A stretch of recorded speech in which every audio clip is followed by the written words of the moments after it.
ससुराल की आधी रोटी मायके की एक रोटी से अच्छी होती है। विधि जब से मायके से वापस आई थी, विधि के अंतर्मन में हमेशा जंग छिड़ी रहती कि हम गरीब हैं तो क्या कोई हमारा अपना सम्मान नहीं है। अमीर लोगों को हमेशा गरीब लोग चोर ही क्यों नजर आते हैं। अरे, जब हम लोगों को किसी भी कार्यक्रमों में बुलाने से शर्मिंदगी महसूस होती है तो फिर बुलाते ही क्यों। विधि के मन ही मन में एक जंग चल रही थी। विधि के पति ने बहुत समझाया कि छोड़ो विधि, हम भी किसी से कम थोड़ी हैं। जो खाते हैं अपनी मेहनत का खाता है, किसी के सामने हाथ थोड़ी फैलाने जाते हैं। विधि के पति नयन एक छोटी सी मैकेनिक की दुकान करके अपना जीवन यापन करते हैं। साथ में ही विधि भी सिलाई बुनाई का काम करके घर के खर्चे लायक पैसे तो कमा ही लेती है।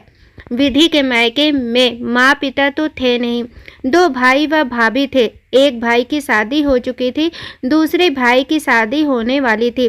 विधि की भाभी शिखा अपनी बहनों को ज़्यादा तवज्जो देती थी, ननद को नहीं। विधि अपने मायके बहुत कम जाती थी क्योंकि उसको पता था मायके में कोई इज्जत नहीं थी। कभी कभी 2 साल हो जाता था मायके नहीं जाती। माँ तो थी नहीं जो इंतजार करती। विधि इंतजार करती रहती थी कि काश कभी तो झूठे मुंह से ही फ़ोन करके भाभी कह दे कि दीदी कब आ रही हो मायके। लेकिन विधि की उम्मीदों पर पानी फिर जाता और उसका इंतजार सिर्फ इंतजार बनकर रह जाता। इन दिनों विधि के भाई मनोज का फोन आया कि दीदी आपको शादी में जरूर से आना है। विधि के मायके में छोटे भाई की शादी थी। छोटे भाई की शादी भी भाभी अपनी बहन से करवा रही थी। छोटे भाई की शादी में विधि और उसके परिवार वालों को बुलाया गया। विधि बहुत खुश थी। जो उसके पास था उसने सब लिया और जब अपने छोटे भाई की शादी में पहुंची तब उसकी भाभी ने उसकी तरफ मुंह सिकुड़ते हुए कहा, अरे दीदी, कम से कम आज के दिन तो बढ़िया महंगी सी साड़ी पहन आती। आजकल तो एक से एक लेटेस्ट डिजाइन की साड़ियाँ मिलती हैं। और ये क्या, जीजू को आपने जोकर की तरह कपड़े पहना रखे हैं। लगता है शादी का कोट है जो छोटा हो गया है। भाभी की बातें सुनकर लगा जैसे वह विधि की गरीब होने का मजाक बना रही हैं। शिखा ने अपनी ननद और नंदोई की इंसल्ट करने में कोई कमी नहीं छोड़ी। फिर दिखावे के लिए बोली, अरे दीदी, मेरी बातों का बुरा मत मानना। यह शब्द सुनकर विधि अंतर्मन में एक जंग छिड़ी रहती कि क्या इस शादी में मुझे इसलिए बुलाया कि मेरी इंसल्ट कर सके, हमारा मजाक उड़ा सकें। आखिर क्या हक है भाभी को सभी के सामने हमारा मजाक बनाने का। विधि के चेहरे पर गुस्सा साफ झलक रहा था। वह अपनी भाभी को जवाब देना चाहती थी लेकिन पति ने उसका हाथ पकड़कर उसे इशारों में मना कर दिया। छोड़ो, जाने दो। विधि अंदर ही अंदर गुस्से को पी गई और शादी में आए हुए रिश्तेदारों से मिलने लगी। आस पड़ोस के लोगों ने विधि से पूछा कि अरे विधि, तुम्हारी शादी क्या हुई? तुम तो मायके का रास्ता ही भूल गई। अरे कभी कभी तो आ जाया करो अपने भैया भाभी से मिलने। तेरी भाभी बेचारी यही कहती रहती हैं कि विधि दीदी को हम तीज त्योहार पर फ़ोन करते हैं आने के लिए, लेकिन कभी आती ही नहीं है। पड़ोसन की बात सुनकर विधि ने कहा, आया वहीं जाता है जहां मान सम्मान हो। बिन बुलाए आकर अपनी बेइज्जती कराने से अच्छा है अपने घर पर ही रहूं। आधी रोटी खाती हूं पर अपने घर इज्जत की खाती हूं। और अगर कभी भाभी ने फ़ोन किया होता तो ज़रूर आती, लेकिन शादी के बाद मेरे अपनों ने ऐसा पल्ला झाड़ा कि जैसे हम उनके कुछ लगते ही नहीं हैं। आज शादी में बुलाया तो चली आई, वरना नहीं आती। विधि ने सीधे मुंह पर सच बोलते हुए कहा। तभी वहां शिखा भाभी आ गईं और विधि को एक बैग देते हुए कहा कि दीदी, आप इस बैग का ध्यान रखना। इस बैग में कुछ कीमती सामान व नोटों की गड्डी है, जरा अच्छे से ध्यान रखना। विधि ने मना किया कि मुझसे इस बैग की देखभाल नहीं होगी, लेकिन शिखा ने जबरदस्ती विधि के ऊपर बैग की जिम्मेदारी सौंप दी। बैग का ध्यान रखने के लिए विधि उस बैग को एक जगह लेकर बैठ गई। विधि के पति मेहमानों से मिलने व शादी के कुछ काम में व्यस्त हो गए। विधि अपनी जिम्मेदारी बड़ी शिद्दत से निभा रही थी। शादी के दिन ही सगाई का प्रोग्राम रखा गया था। पहले सगाई फिर शादी। पंडित जी ने दूल्हे दुल्हन को एक दूसरे को अंगूठी पहनाने को कहा। तब विधि स्टेज पर उठ कर गई और शिखा विधि के पास गई और बैग में से अंगूठी निकालने लगी तो उस बैग में पैसे नहीं दिखे। अंगूठी भूलकर शिखा ने विधि से कहा, दीदी इस बैग में से पैसे गायब हैं, कहीं आपने तो नहीं चुरा ली? शिखा ने अपने पति को बुलाया और कहा, देखो जी, मैंने अंगूठी के साथ बैग में कुछ कैश भी रखा था और यह बैग मैंने दीदी को संभालने के लिए दिया था। अब सोने की अंगूठी है लेकिन बैग में पैसे नहीं हैं। पैसे चोरी होने की खबर आग की तरह फैल गई। सभी लोगों की निगाहें विधि पर ही टिकी हुई थी, जैसे पैसे विधि ने चुराए हो। विधि ने कहा, भाभी आपने मुझे बैग जैसे दिया मैंने उसी तरह से रखा।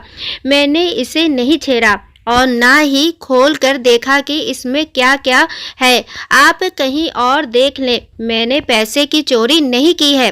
सच में भाभी, मैंने पैसे नहीं चुराई। मैं गरीब भले हूँ लेकिन मैं चोर नहीं हूँ। आप लोग ठीक से देखें, पैसे मिल जाएंगे। विधि ने बेबसी से कहा, मैंने बैग को खूब अच्छे से देख लिया, इसमें पैसे नहीं हैं। अब वहां इकट्ठा लोग तरह तरह की बातें बनाने लगे कि इसे शर्म नहीं आई अपने ही भाई के घर में चोरी करते हुए। अरे गरीब है, पैसे देखकर लालच आ गई होगी। और न जाने क्या क्या लोग बोले जा रहे थे। शिखा ने लगता है दीदी ने पैसे नंदोई जी को देकर घर भेज दिया। पैसों को छिपाने गए हैं, तभी नंदोई जी नजर नहीं आ रहे। शिखा ने नजर घुमाते हुए कहा, सच कह रही हूँ भाभी, मैंने चोरी नहीं की। मैं गरीब जरूर हूँ लेकिन चोर नहीं। आखिर आप मुझ पर चोरी का इल्जाम लगाकर साबित क्या करना चाहती हो? आप सब मेरा यकीन कीजिए, मैंने चोरी नहीं की। विधि चीख चीख कर कह रही थी, मैं चोर नहीं हूँ। विधि की आवाज सुनकर उसका पति आया, जो इस सब बातों से अनजान था। विधि का भाई अपने ही जीजा की तलाशी लेने लगा लेकिन कुछ नहीं मिला। आखिर पैसे गए तो गए कहाँ? तभी शिखा की बहन, जो ब्यूटी पार्लर तैयार होने गई थी, वह पार्लर से लौटी और गार्डन में भीड़ इकट्ठा देख झट से वहां आई। क्या हुआ है यहाँ? आखिर यहाँ इतनी भीड़ क्यों है? शिखा की बहन सोना ने सवाल किया। तब शिखा ने कहा, क्या बताऊँ, मैंने अपनी ननद को बैग संभालने दिया। उसमें अंगूठी के साथ साथ पैसे भी थे। सोने की अंगूठी तो है लेकिन पैसे देख ननद साहिबा का मन फिर गया। उन्होंने बैग में से पैसे चोरी कर लिया और झूठ बोल रही हैं कि चोरी नहीं की। तभी सोना बोली, अरे जिज्जी, वो पैसे तो आपने मुझे रखने के लिए दिया, आप शायद भूल गई हो। मैं जब पार्लर जा रही थी तब आपने ही कहा था कि नोटों की गड्डी, सोने के जेवर एक साथ रखना ठीक नहीं होगा। कभी पैसे इधर उधर हो गए तो आफत आ जाएगी, इसलिए आपने वह पैसे मुझे रखने के लिए दे दिया। मैं अभी लेकर आई पैसा, सोना ने कहा। अब सभी के सामने सब कुछ साफ था। शिखा और विधि के भाई का सिर सभी के सामने झुका हुआ था। दोनों विधि और उसके पति के आगे हाथ जोड़कर माफी मांगने लगे। हमें माफ कर दो, बिना सोचे समझे आप लोगों को हमने गलत समझा। लेकिन विधि के अंतर्मन में गुस्से और अपमान का ज्वालामुखी फूट रहा था।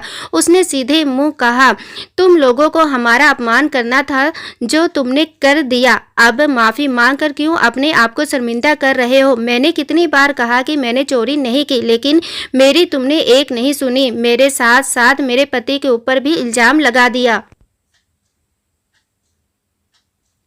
तुम लोगों को लगा हम गरीब हैं तो हम अपनी ज़रूरतों के लिए चोरी करेंगे। हम गरीब भले हैं लेकिन हम भी स्वाभिमान से जीते हैं। हम अपने घर आधी रोटी खाते हैं लेकिन इज्जत की खाते हैं। मैं ना तो अपना अपमान सहन कर सकती हूँ और ना ही अपने पति का। जब तक सहन करने की हिम्मत थी करती रही, लेकिन अब बात मेरे और मेरे पति के आत्मसम्मान की है, तो मैं आज से इस घर से रिश्ता तोड़ती हूँ, जहाँ रिश्तों का कोई मोल नहीं। मुझे ऐसे मायके की ज़रूरत नहीं। मुझे कभी अपने भाई से यह उम्मीद नहीं थी कि वो भी मुझे चोर समझने लगेगा, लेकिन समझ आ गया, जब लोगों की आंखों पर दौलत का अहंकार छाया रहता है, तब उन्हें हर गरीब व्यक्ति चोर ही नजर आता है, चाहे वो उनका अपना ही खून क्यों ना हो। विधि ने अपनी सारी भड़ास निकाल दी, क्योंकि विधि की हालत उस वक्त ऐसी थी, काटो तो खून ना ही। विधि अपने भाई भाभी से रिश्ता तोड़कर वहां से चली गई। शिखा और विधि का भाई माफ़ी मांगते ही रह गए, लेकिन विधि ने उन्हें कभी माफ़ नहीं किया, क्योंकि उस दिन विधि के स्वाभिमान को ठेस लगी थी। मायके से जो थोड़ी बहुत उम्मीद थी, वो भी टूट गई। वहाँ मौजूद लोग शिखा को ही दोष देने लगे कि तुम्हें पहले सभी से पूछताछ करनी चाहिए थी और किसी कमरे में ले जाकर फिर विधि से पूछती। ऐसे सभी के सामने पूछना गलत था। विधि की बात पर विश्वास तो करती, भाभी न सही, लेकिन भाई तो अपनी बहन की बात सुनता। सच में शिखा ने विधि के साथ बहुत बुरा किया। शादी बिना पूरी हुए ही विधि अपने पति के साथ अपने ससुराल आ गई। जब भी विधि को यह बातें याद आती है, आज भी उसके अंतर्मन में एक जंग छिड़ी रहती है कि आखिर क्यों मेरे अपनों ने मेरे साथ ऐसा किया। क्या विधि ने अपने भाई भाभी से रिश्ता तोड़कर ठीक किया या नहीं? मेरे विचार से विधि ने बिल्कुल ठीक किया। ऐसे भाई भाभी से क्या रिश्ता रखना जिन्हें अपने लोगों पर ही विश्वास नहीं। हर वक्त अपमान का घूंट पीने से अच्छा है ऐसे लोगों से रिश्ता ही तोड़ देना, जो सिर्फ दौलत के घमंड में चूर रहते हैं। यह मेरे अपने विचार हैं, क्योंकि हमें कभी भी रिश्तों से ज़्यादा पैसों को अहमियत नहीं दी, ना ही देनी चाहिए। अगर सामने वाला कुछ कह रहा तो उसकी सुने, उस पर विश्वास करें। दोस्तों, कहानी पसंद आई हो तो प्लीज़ चैनल को लाइक, शेयर एंड सब्सक्राइब करें।